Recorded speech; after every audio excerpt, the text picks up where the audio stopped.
வணக்கம். இந்த செயலியை விமலாக்கா தான் அனுப்பி விட்ருந்தாங்க குரூப்பில். அப்போது நைட்டு 9 மணிக்கு தான் நான் பார்த்தேன். ஊருக்கு போயிட்டு சரி ஜஸ்ட்டு 4 அதிகாரம் தானே படிச்சிடலாம். ஏன்னா மறைபர இந்த இதில் கொஸ்டின் கொடுத்தப்பவே 198 எடுத்திருந்தேன். அதனால் ஈஸியாக படிச்சிடலாம் அப்படின்றது மாதிரி இருந்துச்சு. அப்போ நான் படிக்க ஆரம்பித்தேன். 300லேருந்து படிக்கும்போது அதோட நம்மளுக்கு மார்க்குனால் டக்குன்னு மார்க்கை படிப்போம். ஆனால் கொஸ்டின் ஆன்சருங்கும்போது அது 300லேருந்து யார் எழுதுனா எதற்காக எழுதப்பட்டது அப்படின்னு வாசிக்கும்போது அது உண்மையிலே இனிமையாக இருந்தது. அதை நைட்டு ஃபுல்லாக ரெஃபரன்ஸ் பண்ணேன். திரும்ப காலையில் அக்காவுக்கு ஃபோன் போட்டேன். ஏன்னா 9 மணிக்கு படிக்க ஆரம்பித்து அடுத்து 7 மணிக்கு எழுத போகிறேன். இதில் ஃபஸ்ட்டு ப்ரைஸ் செகண்ட் ப்ரைஸ் எதுன்னே நான் கவனிக்கலை. பைபிள் குயிஸ் நான் அதில் இன்ட்ரெஸ்டாக இருக்கேன் அப்படின்னு சொல்லி கலந்துக்கிட்டேன். ஆனால் அதை கொஸ்டினை ஓப்பன் பண்ண அது ஜஸ்ட் 6 மணிக்கு என் பொண்ணு கேட்குறா, ஏம்மா இதில் சேர போகிறீங்களா, என்ன ப்ரைஸ் உங்களுக்கு அப்படின்னா. அப்போ எனக்கு டிப்பன் கிண்ணம் எதுனாலும் சரி ஆண்டவருடைய வார்த்தையை நான் எழுத போகிறேன், எனக்கு கிடைக்க போகுது அப்படின்னு மட்டும் நான் கான்ஃபிடண்ட்டாக சொன்னேன்.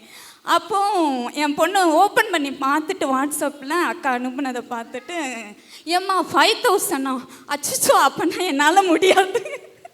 ஜஸ்ட்டு +2 படித்த எனக்கு அவங்க 5000 ரூபானா கஷ்டமாக தான் இருக்கும் அந்த கொஸ்டின் அப்படின்னு சொல்லி எனக்கு அந்த 5:30க்கு மேலே தான் பதட்டம் கொடுக்க ஆரம்பிச்சிச்சு.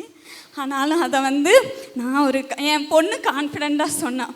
அதுலேயும் மறுநாள் சொன்னால், ஆண்டவர் உங்களுக்கு முதல் பரிசு பொன், 2வது பரிசு வெள்ளி, உங்களுக்கு செகண்ட் ப்ரைஸ் கிடைக்குமா அப்படின்னு சொன்னால், அவளுக்கு நான் சொன்னேன், என்னோடய விசுவாசத்தோட உன்னோட விசுவாசம் ரொம்ப ஸ்ட்ராங் ஆகிடுச்சு.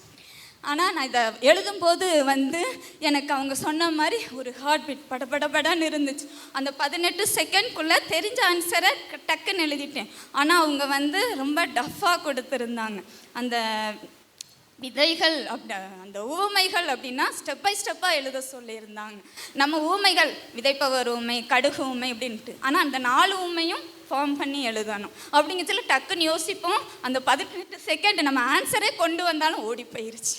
அப்படி இருந்துச்சு. தெரிஞ்சே 2-3 ஆன்சர் ராங்காக டிக் பண்ணேன். ஏம்மா இதுக்கு இது அப்படின்னு நீங்கள் வாயில் ஒன்று சொல்கிறீங்க, இன்னொன்றுக்கு டிக் பண்ணிட்டீங்கம்மா அப்படின்னா திரும்ப அடிக்க போனால் அது அடியாக செகண்ட் மாதிரி கொஸ்டின் ரொம்ப இதாக இருந்துச்சு, த்ரில்லிங்காக இருந்துச்சு, இன்ட்ரெஸ்டிங்காக இருந்துச்சு.